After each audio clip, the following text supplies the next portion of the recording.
lige med sikkerhed er der mange, der er rigtig meget i tvivl om, hvad er nok? Hvad skal jeg gøre? Hvad skal jeg ikke gøre?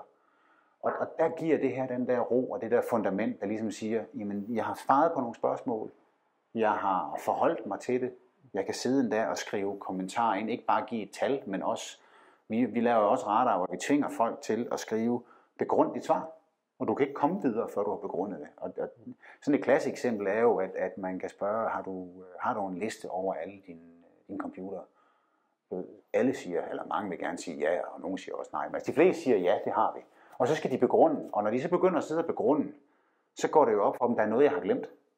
Og så når jeg skal nok lige op og ændre lidt i karakteren. Og på den måde er radaren jo bygget op på en måde, så svarene skal generere værdi, inden det egentlige salgsmøde kommer. Og jeg har oplevet at komme ud til kunder, der siger, ja, det ser jo ikke godt ud, det skal vi have gjort noget ved.